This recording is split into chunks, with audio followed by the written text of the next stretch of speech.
My name is Owen Kerral, and I coordinate logistics for a mid-sized shipping company in Cleveland. That means I spend my days making sure boxes get from point A to point B without anyone losing their minds or their money. It's not glamorous work, but it pays the bills and keeps me sharp. You'd be amazed how many ways people can screw up something as simple as moving stuff from here to there. What I didn't expect was that my wife would apply the same creative chaos to our marriage. Before we dive deeper into this story, I have one small request. Please subscribe, drop a like, comment, and hit that hype button to boost this channel so more people can discover these incredible Reddit stories. I should have seen it coming when Marisa started buying clothes that cost more than my monthly car payment. Designer jeans, silk blouses, shoes that looked like they belonged in a museum rather than on someone's feet. When I asked about it, she'd wave me off with that practiced smile she used on difficult clients. It's an investment, Owen. Image matters in my business. Marisa worked as a freelance makeup artist, which meant she spent her days making other people look better than they actually were. The irony wasn't lost on me, especially when she started working late 3 nights a week and coming home smelling like expensive cologne that definitely wasn't mine. The first real crack appeared on a Tuesday night in March. I was sitting at our kitchen table, laptop open, trying to figure out why a shipment of automotive parts had somehow ended up in Tucson instead of Toledo, when Marisa's phone buzzed on the counter. She was in the shower, and the screen lit up with a text preview. Can't wait to see you tomorrow night. Wear that black dress. The sender was listed as T with a fire emoji. Now, I'm not naturally suspicious. 15 years in logistics teaches you that most problems have boring explanations. But Marisa didn't own a black dress, and her calendar had been mysteriously full of client consultations that ran late into the evening. I started paying attention. Thursday night, she announced she was meeting her best friend Nicole for drinks. Nicole, who everyone called Nikki, was the kind of woman who treated other people's drama like her personal entertainment system. She had opinions about everything and the subtlety of a freight train. Don't wait up, Marisa said, checking her reflection in the hallway mirror one more time. You know how Nikki gets when she starts talking. I knew exactly how Nikki got. What I didn't know was why Marisa was wearing the new black dress I'd never seen before, or why she'd spent 45 minutes on makeup for a casual drink with a girlfriend. After she left, I did something I'd never done in 8 years of marriage. I checked our credit card statements online, dinner at Romano's, the expensive Italian place downtown, $237 on a Tuesday night. The same Tuesday she'd claimed to be working late on a wedding consultation. Hotel charges, 3 different hotels over the past month, all charged to our joint account. Uber rides to addresses I didn't recognize. I sat there staring at the screen, feeling something cold settle in my stomach. It wasn't just betrayal. It was the methodical, calculated nature of it. She wasn't even trying to hide the expenses. She was charging her affair to our shared credit card like it was a business expense.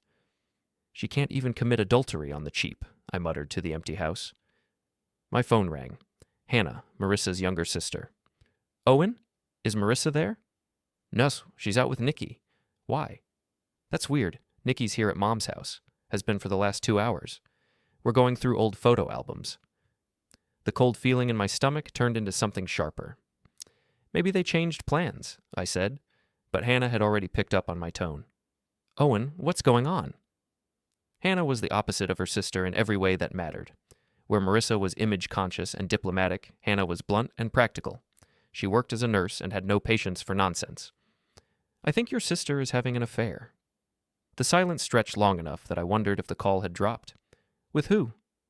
Someone whose name starts with T and who likes expensive restaurants. That snake. You know who it is? Trent Varrel. He's a DJ at that club downtown, Pulse. Nikki mentioned him a few weeks ago, said Marisa had been talking about him. I thought it was just gossip. Trent Varrel, 29 years old, according to his Instagram profile, which I found after 30 seconds of searching. Perfectly styled hair, abs he'd like to show off, and the kind of cocky smile that suggested he'd never faced a real consequence in his life. His latest post was from Romano's Tuesday night, the same restaurant charge I'd found on our credit card. He was holding up a wine glass, grinning at the camera. The caption read, "Good wine, better company." I screenshotted everything. Marisa came home at 1:30 a.m., humming under her breath and slightly unsteady on her feet. She found me waiting in the living room, laptop open, credit card statements printed and arranged on the coffee table like evidence in a courtroom. We need to talk. She stopped humming. For just a second, I saw something flicker across her face. Not guilt, but annoyance, like I was a minor inconvenience she'd have to manage. Owen, it's late. Can't this wait until morning? Romano's, the Marriott downtown, the Hilton on East Ninth. Should I keep going? She sat down on the edge of the couch, suddenly very sober. You went through my credit card statements? Our credit card statements. Joint account, remember? That's a violation of privacy. I almost laughed. Privacy? You've been charging your affair to our joint account for 6 weeks. If you wanted privacy, you should have opened your own credit card.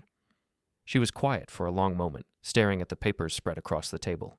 When she finally looked up, her expression had changed completely. The mask was off.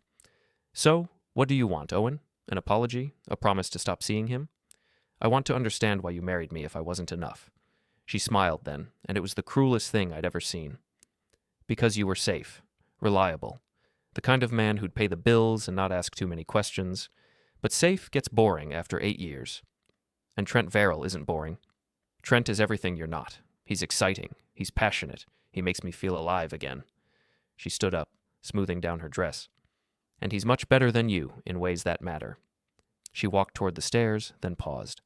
I'm not going to stop seeing him, Owen. If you can't handle that, we both know where the door is. I sat there for a long time after she went upstairs, staring at the credit card statements and thinking about 8 years of marriage, of shared dreams and inside jokes and quiet Sunday mornings. All of it reduced to a line item on a bank statement. Well, at least she was honest, or just spectacularly cruel. Either way, I had work to do. The next morning, Marisa acted like nothing had happened. She made coffee, checked her phone, and announced she had 3 client consultations scheduled for the day. The performance was almost impressive in its audacity. Will you be home for dinner? I asked, like we were still playing house. Probably not. Long day ahead. After she left, I called in sick to work and drove to the office of Patricia Morrison, the divorce attorney my brother Eric had recommended after his own messy split 3 years ago. Patricia was exactly what I needed, sharp, experienced, and completely unsentimental about marriage. How long has the affair been going on? She asked, reviewing the credit card statements I'd brought. At least 6 weeks that I can prove. Probably longer. Good. Ohio is a no-fault divorce state, but adultery can still impact asset division, especially when marital funds are being used to support the affair. She leaned back in her chair. What's your goal here, Owen?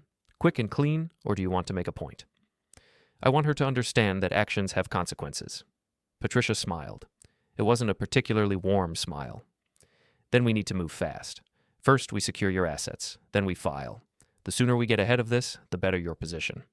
I spent the afternoon at the bank, moving half our savings into a separate account and removing Marisa's access to our credit cards. It felt like dismantling our life one transaction at a time. But there was something oddly satisfying about it, too. For the first time in weeks, I was taking action instead of just reacting. That evening, I drove to Hannah's apartment with a manila envelope full of printed screenshots from Trent's Instagram, credit card statements, and hotel receipts. Jesus, Owen, she said, flipping through the evidence. She's not even trying to be discreet. That's what bothers me the most. She doesn't respect me enough to even hide it properly. Hannah poured herself a glass of wine and offered me one. I accepted. What are you going to do? Divorce her. But first, I want everyone to know exactly what kind of person she really is. You want me to tell Mom? I want you to tell everyone. Nikki, your mom, the cousins, anyone who will listen. Let them make their own decisions about who they want to support. Hannah grinned. You know Nikki can't keep a secret to save her life. I'm counting on it. The next day, I went back to work and tried to pretend everything was normal. It wasn't easy. Every time my phone buzzed, I expected it to be Marisa, either furious about the credit cards or ready to negotiate. Instead, I got a text from Eric. Hannah filled me in. You need backup tonight? My brother was a mechanic who looked like he could bench press a motorcycle. He also had a gift for saying exactly the wrong thing at exactly the right time. Not yet, but I'll let you know. Around noon, my phone rang. Marisa. What did you do to our credit cards? I secured our assets pending the divorce proceedings. Divorce? Owen, you're being ridiculous. We can work this out. Can we? Because last night you made it pretty clear that you had no intention of ending your affair. I was drunk. I didn't mean it. Which part didn't you mean? The affair, or telling me that Trent is better than me in ways that matter? Silence. I'm at Romano's right now, she said finally. My card was declined. It's embarrassing. I imagine it is, especially since Trent's probably expecting you to pay. Owen, please, don't do this. I'm not doing anything, Marisa. You did this. I'm just making sure I don't go down with the ship.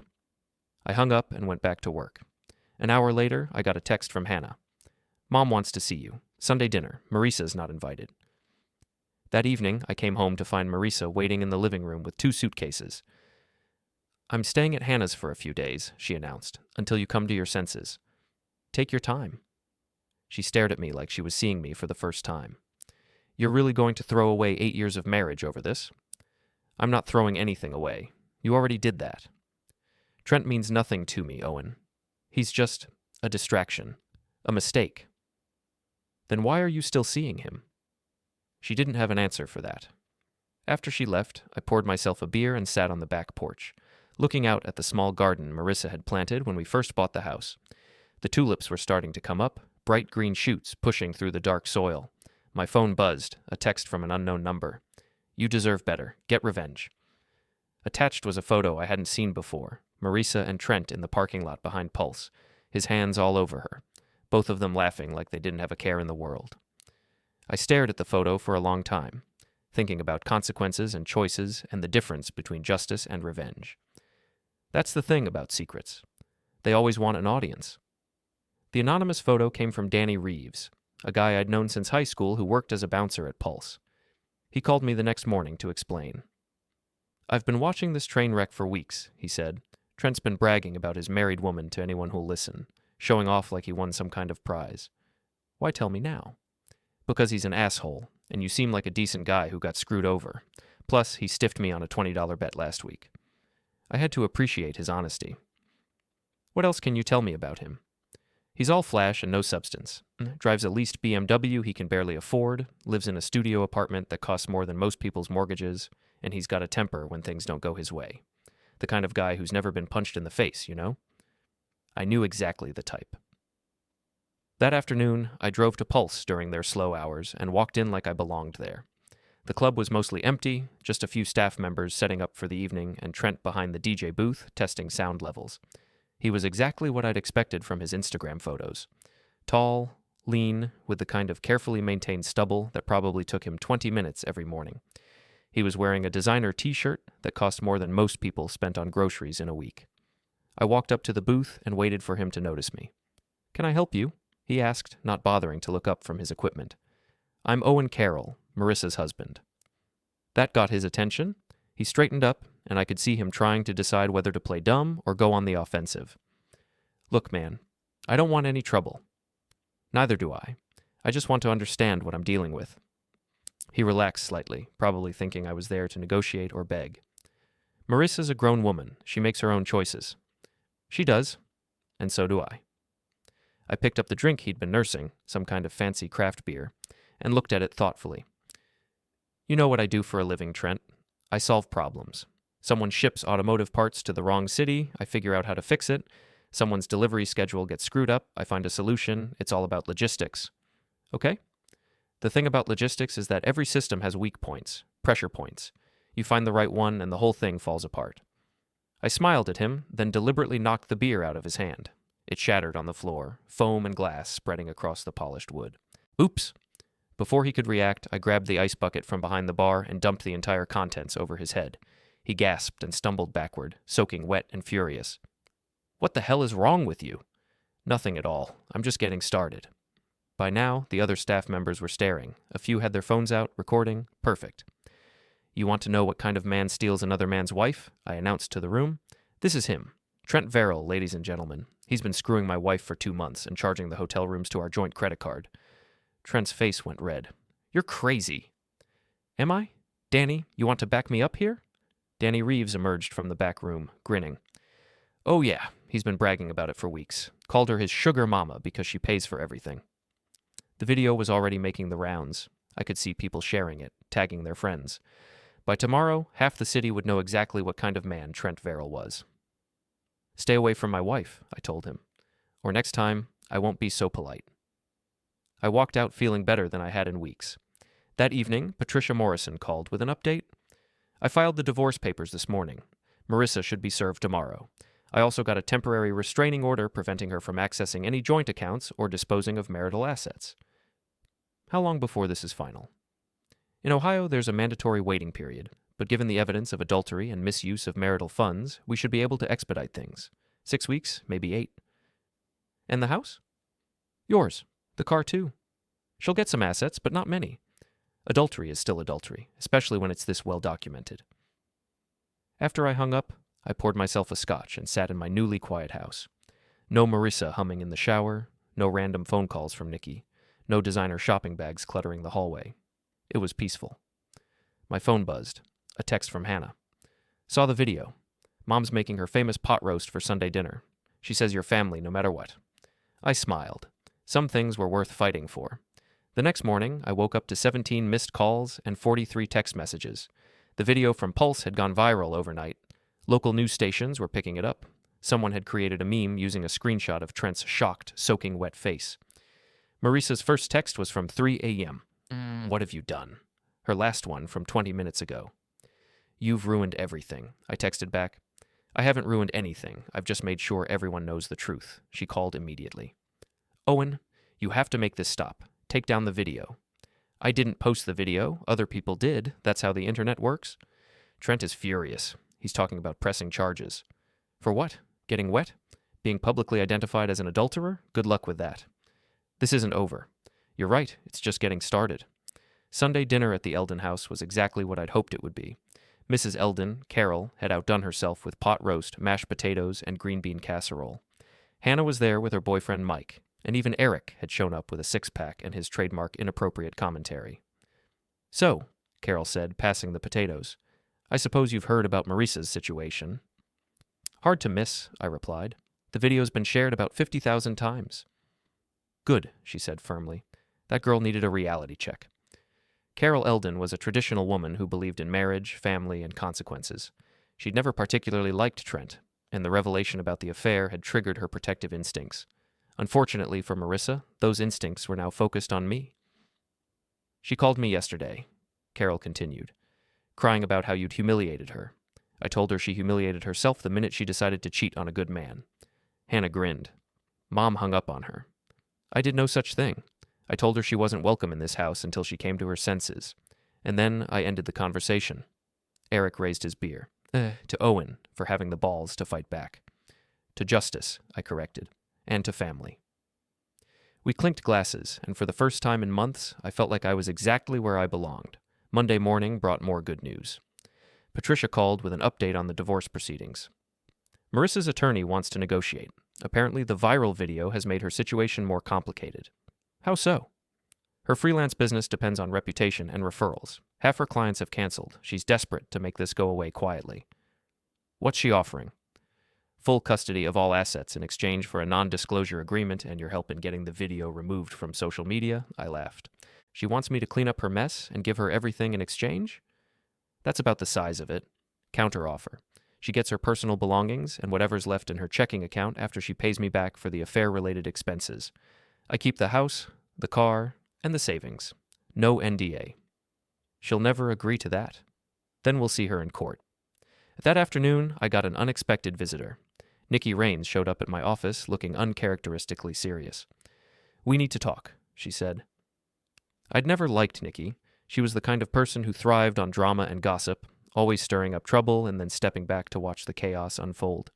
But she was Marisa's best friend, so I'd tolerated her. What can I do for you, Nikki?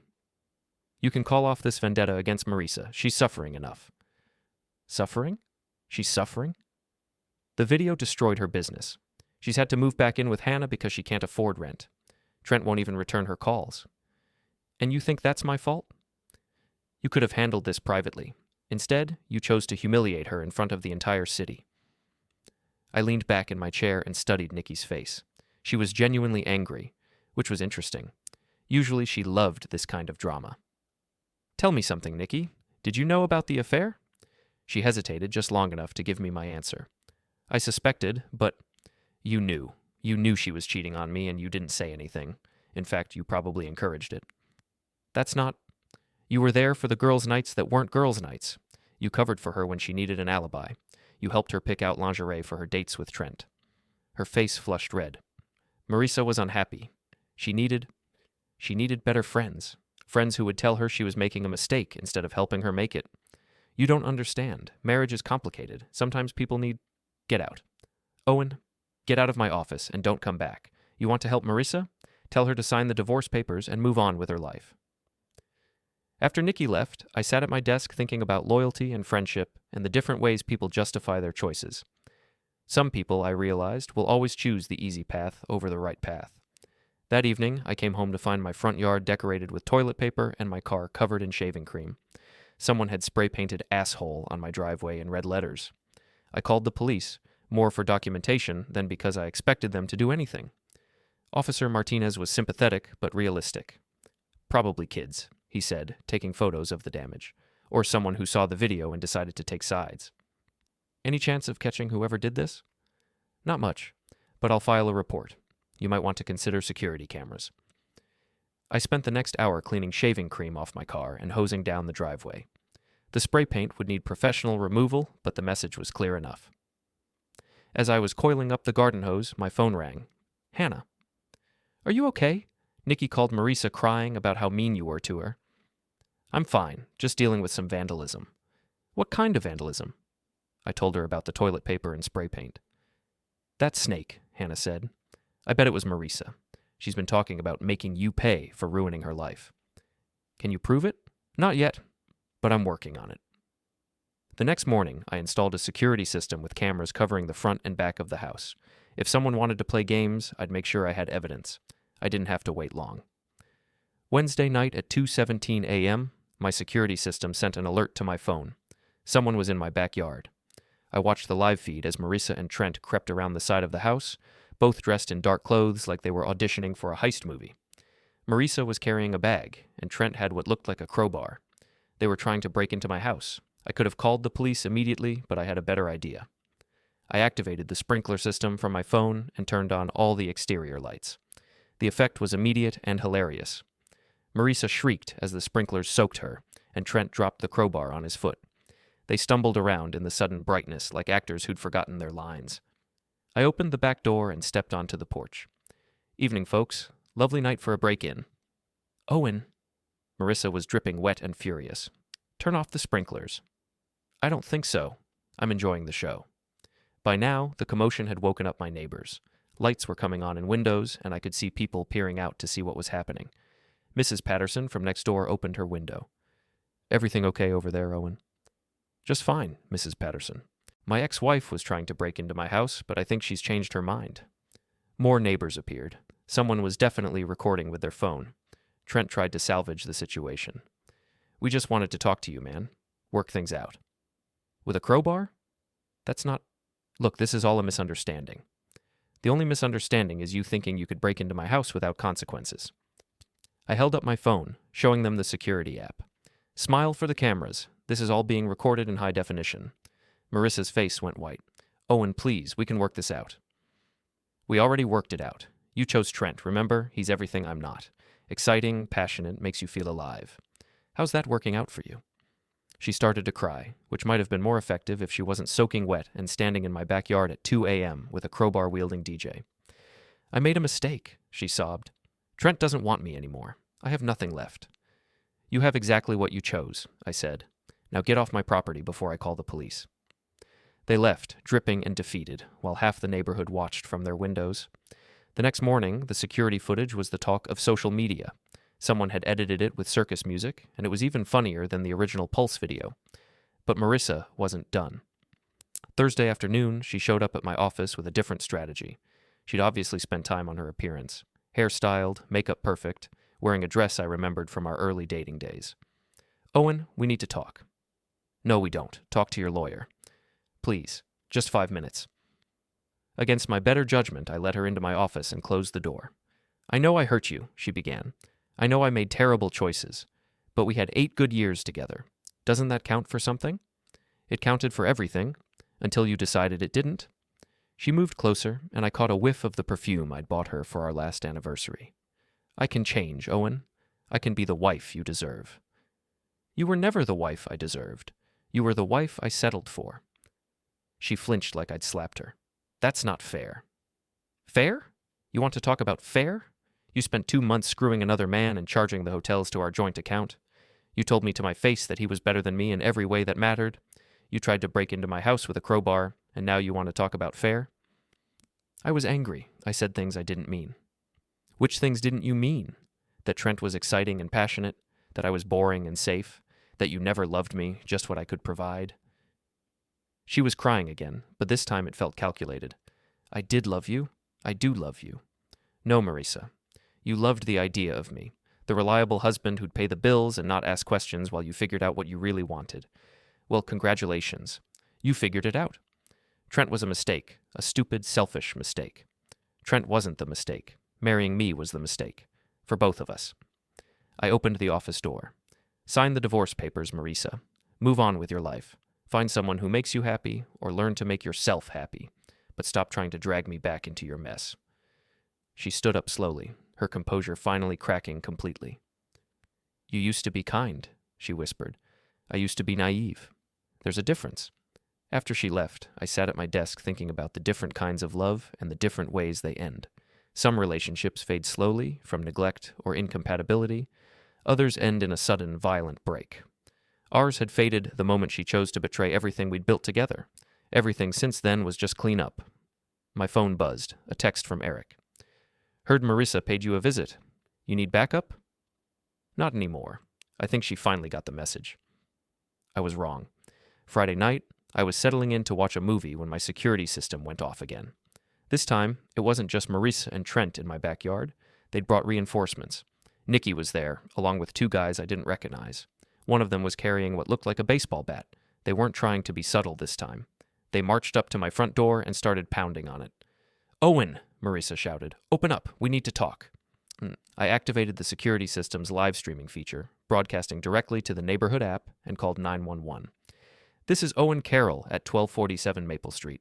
I have multiple trespassers on my property, and they appear to be armed. Then I grabbed my phone and stepped onto the front porch. Evening, folks. You're all being recorded and live streamed to the entire neighborhood. The police are on their way. I'd suggest you leave now. We're not leaving until you fix this, Trent said, brandishing the bat. You destroyed our lives with that video. I didn't destroy anything. I just made sure everyone could see what you really are. One of the guys I didn't recognize, a big bearded man who looked like he moonlighted as a bouncer, stepped forward. You think you're real smart, don't you? Hiding behind cameras and lawyers? I think I'm smart enough not to bring a baseball bat to someone's house at 10 p.m. on a Friday night. By now, lights were coming on all over the neighborhood. People were stepping onto their porches, and I could see phones being held up to record. Mrs. Patterson called out from her front yard. Owen, you okay over there? Just fine, Mrs. Patterson. Just some folks who were about to leave. Hannah's car pulled into my driveway. She got out with Mike and Eric, who was carrying a tire iron. Problem here? Eric asked, looking directly at the man with the baseball bat. No problem, I said. These folks were just leaving. Like hell we are, Marisa said. Owen, you're going to call off this divorce and make this right, or what? Hannah interrupted. You'll what exactly? Stay out of this, Hannah. This is between me and Owen. No, it's not. It stopped being between you and Owen the minute you decided to cheat on him and humiliate him in front of everyone we know. More neighbors were gathering now. The Johnsons from across the street, the Martinez family from 2 houses down, even old Mr. Chen, who never talked to anyone. Marisa looked around at the growing crowd and seemed to realize for the first time how this looked. Owen, please, can we just talk privately? We did talk privately, remember? You told me Trent was better than me in every way that mattered. You told me I was boring and safe. You told me you weren't going to stop seeing him. I looked around at the crowd. I think everyone should hear what kind of person you really are. Don't do this, she whispered. You did this. 8 years of marriage, and you threw it away for a DJ who drives a leased BMW and lives in a studio apartment. You charged your affair to our joint credit card like it was a business expense. You lied to your family, your friends, and yourself. And when I found out, you tried to make it my fault. The crowd was completely silent now, hanging on every word. But the best part, I continued, is that after all that, after choosing him over me, after telling me he was everything I wasn't, he dumped you the minute things got complicated. Because that's what selfish people do, Marisa. They take what they want and run when there are consequences. Trent's face was red. That's not... Shut up, I told him. You had your chance to be the hero of this story. You chose to be the villain instead. Police sirens were getting closer. Here's what's going to happen. I announced to the crowd. Marisa is going to sign the divorce papers and disappear from my life. Trent is going to find a new job in a new city because his reputation here is finished. And Nikki is going to learn that helping people cheat on their spouses has consequences. 2 police cars pulled up, and officers Martinez and Johnson got out. "What's the situation here?" Martinez asked. "These people were trespassing on my property and threatening me with a baseball bat," I said, pointing to the bearded man. "It's all recorded." The man dropped the bat immediately. "We weren't threatening anyone." "The recording says otherwise," Mrs. Patterson called out. "I saw the whole thing on the neighborhood app." Martinez looked around at the crowd, the dropped baseball bat, and the obvious tension. "All right, everyone who doesn't live here needs to leave. Now." "Officer," Marisa said, "this is all a misunderstanding. Owen is my husband and—" "Ex-husband," I corrected, "and she's trespassing." Martinez looked at me. "You want to press charges?" I looked at Marisa, standing there in the middle of my front yard, surrounded by police and neighbors and the wreckage of her choices. "No," I said finally. "I just want them gone." "You heard him," Martinez said. "Everyone leaves now, or you're all going downtown." They left in a convoy of humiliation, Marisa crying in Nikki's car, Trent and his friends in a pickup truck that had seen better days. After the police left and the neighbors dispersed, I stood on my front porch with Hannah, Mike, and Eric. "Well," Eric said, "that was entertaining." "It's over," I said. "Finally over." Hannah hugged me.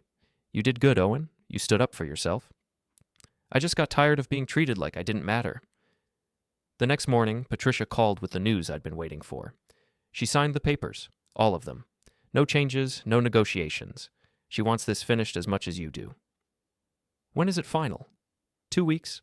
You'll be officially divorced on the 15th. I hung up and walked through my house now, thinking about endings and beginnings and the different ways people choose to live their lives. My phone buzzed, a text from an unknown number.